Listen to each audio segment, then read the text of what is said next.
the 26th of January 1945. The snow outside Holzwihr, France, glowed faintly with the reflection of burning steel. Inside a shattered aid station, a German medic paused, staring through a broken window. Across the field, an American tank destroyer burned, its gunner still standing in the open turret. That lone man, First Lieutenant Audie Murphy, was wounded, outnumbered, and surrounded. Yet he gripped the handles of a Browning M2 50 caliber, its barrel glowing red, its rhythm unbroken. In less than an hour, 250 German soldiers and 6 tanks had been reduced to wreckage and silence. No secret weapon, no advanced technology, only a machine born of simplicity and reliability. The M2 Browning was not designed to inspire awe, but to endure. And in Murphy's hands, it became the embodiment of the American firepower doctrine, relentless, methodical, and mercilessly efficient. The Germans called it the Storm of Steel. Historians would later call it the moment that defined industrial warfare when courage met machinery, and a soldier's defiance fused with the mechanical heartbeat of America's most enduring weapon. The field outside Holzwihr was littered with frozen silhouettes, burned tanks, shattered rifles, and men who had learned too late what a single 50 caliber could do. When First Lieutenant Audie Murphy climbed onto the smoldering hull of his M10 tank destroyer, he was already bleeding from shrapnel wounds. His company had been decimated. His radio operator was dead. German infantry and armor were closing in from 3 sides. What remained between him and annihilation was not a platoon, not artillery support, but one weapon: the M2 Browning heavy machine gun. Murphy's stand that winter afternoon encapsulated something larger than heroism. It illustrated a profound truth about the American firepower doctrine, that relentless, sustained fire could substitute for numbers, experience, and even tactical superiority. When he depressed the twin butterfly triggers, the M2 spoke with the deep, rhythmic thunder that had already begun to terrify German troops from Normandy to the Ardennes. Each burst shredded men and machinery alike. Smoke, snow, and fire merged into one indistinguishable haze, yet Murphy did not yield. For over an hour he fired until ammunition belts steamed from heat and German assaults disintegrated under the storm. Later, when Lieutenant General Alexander Patch pinned the Medal of Honor to Murphy's uniform, he was honoring more than a man, he was honoring a doctrine forged in factories and proven on battlefields. The M2 Browning had first rolled off American production lines in 1933, an unassuming product of industrial warfare. John Browning's design was brutally simple: gas-operated, recoil, buffered, air-cooled. It was not the fastest firing gun, nor the lightest. It was, however, nearly unbreakable. It could function in rain, sand, or snow, from the deserts of North Africa to the frozen forests of the Ardennes. This mechanical consistency became a psychological weapon as much as a physical one. For German soldiers, the 50 caliber represented the end of logic in battle, a limb struck by its 12. 7 millimeters round was often amputated. A torso hit meant instant death. Field surgeons could identify its victims by the wounds alone: wide, jagged, irreparable. More chilling still was the realization that cover no longer meant safety. Wooden walls, brick farmhouses, even light armor crumbled before its kinetic force. As reports spread through the Luftwaffe and Wehrmacht, the fear took on a clinical name in post-war medical notes: combat exhaustion. End of section. What began as physical terror evolved into psychological warfare, eroding discipline and shattering morale.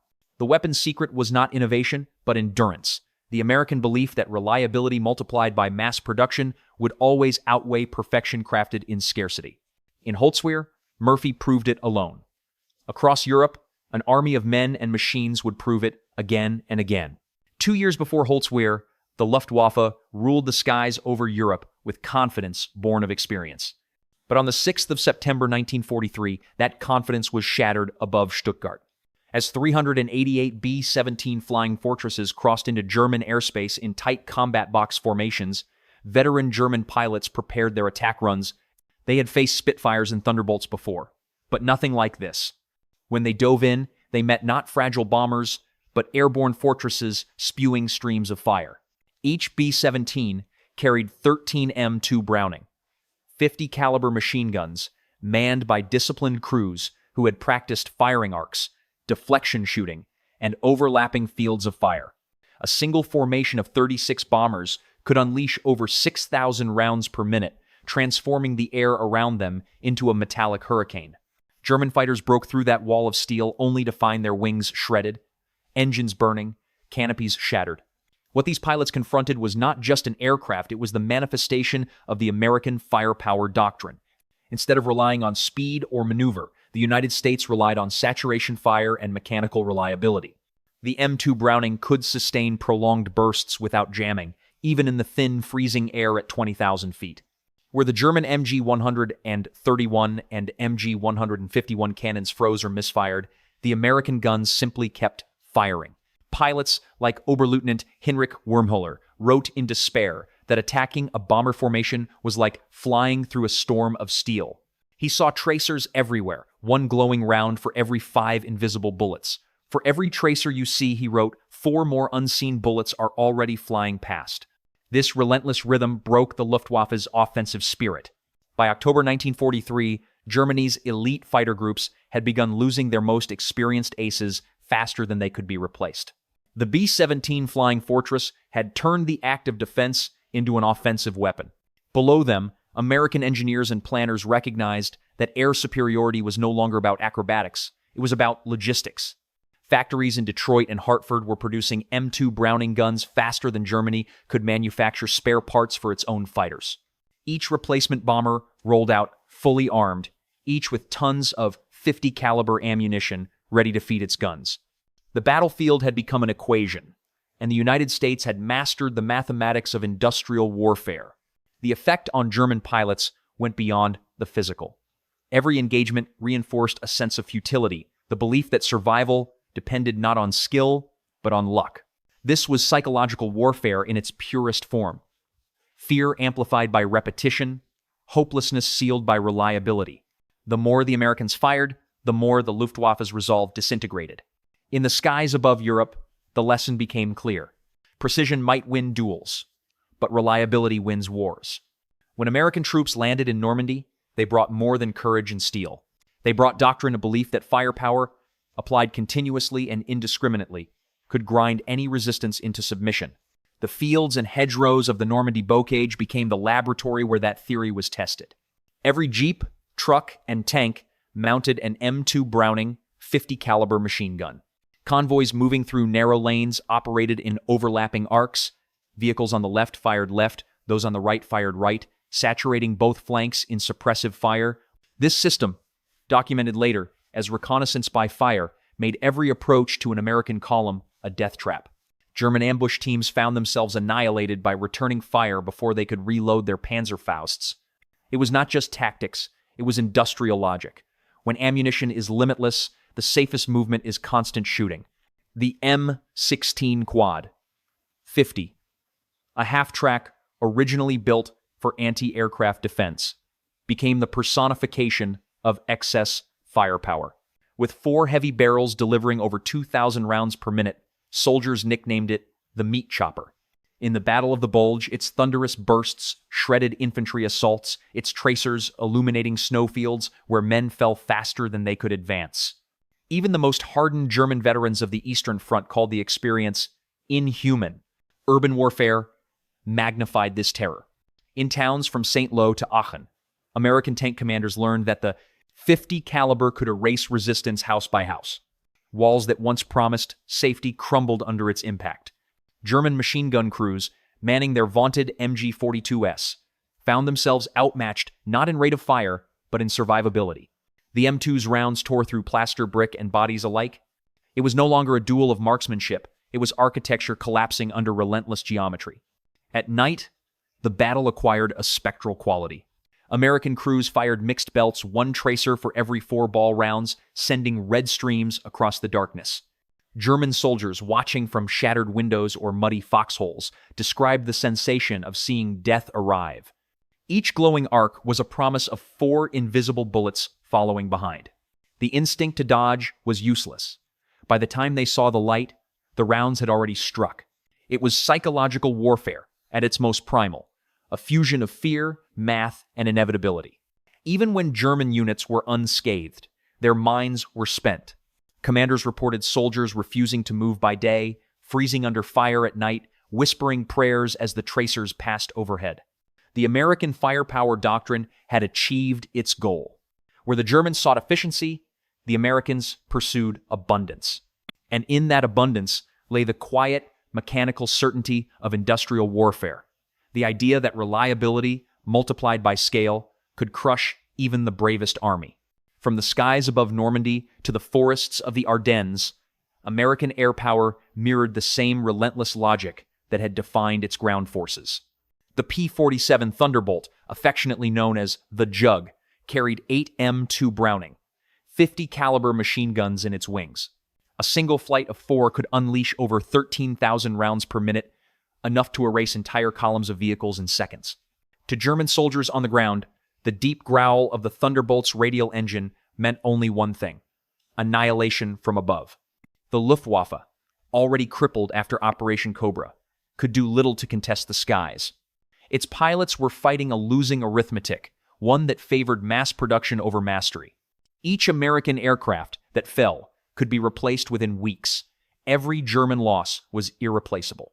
It was the aerial manifestation of industrial warfare, where material output became the decisive weapon. Even when clouds grounded bombers during the Battle of the Bulge, the doctrine of abundance continued on the ground. Half-tracks armed with the M16 Quad, 50 roamed the snow-covered roads, defending convoys and blasting through ambushes. When air power paused, ground firepower took its place. To the outside world, this American approach appeared almost mechanical, a war fought by assembly line and logistics spreadsheet. But within its apparent coldness lay a strategic revolution. By accepting waste and prioritizing fire over finesse, the United States had redefined what modern combat meant.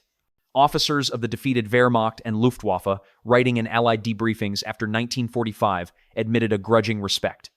They no longer viewed the M2 Browning merely as a weapon, but as the cornerstone of a new philosophy, one that measured courage not by restraint, but by endurance.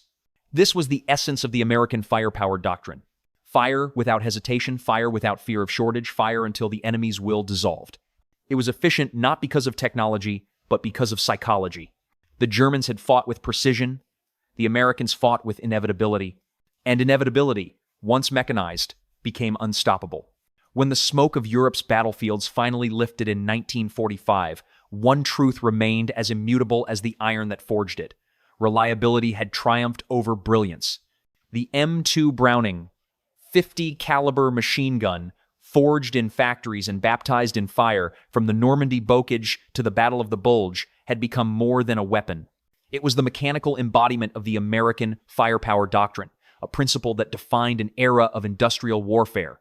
Historians often note that it was not technology that broke the Wehrmacht or the Luftwaffe. It was predictability, the certainty that American guns would fire, that supply lines would hold, and that ammunition would never run dry. From the skies, the B-17 Flying Fortress and P-47 Thunderbolt rained down belts of 50 caliber fury. On the ground, the M16 Quad, 50 swept through ambushes, and infantry columns advanced behind a wall of unending fire. This orchestration of steel and logistics revealed a new age in combat, one where courage was measured not by scarcity, but by sustainment.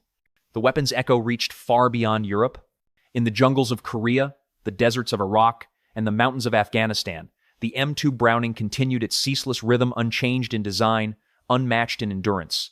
80 years after it first rolled off an assembly line, it still mounts the turrets of Humvees, ships, and aircraft. It has outlasted every general, every doctrine, every rival that sought to replace it. Its legacy is twofold: mechanical and moral. Mechanically, it proved that simplicity, multiplied by scale, creates supremacy. Morally, it forced the world to confront the psychology of modern firepower, the knowledge that victory can be engineered, that fear itself can be mass-produced. This was psychological warfare at its most profound, not propaganda, but precision manufacturing. And in that sense, the story of the M2 Browning is also the story of Audie Murphy, the young man who stood alone on a burning tank destroyer and turned an industrial product into an instrument of will. The lesson endures in Operation Cobra, in every convoy that fired through the night, in every reconnaissance by fire that shattered the silence of occupied France. It was not genius that won, but persistence. When we look back on that era, one question remains. Was this the victory of men or of machines? Perhaps it was both a union of flesh and forged steel, courage and calculation. And as long as the M2 Browning still fires, the echoes of that answer will continue to shape how humanity wages war and remembers it.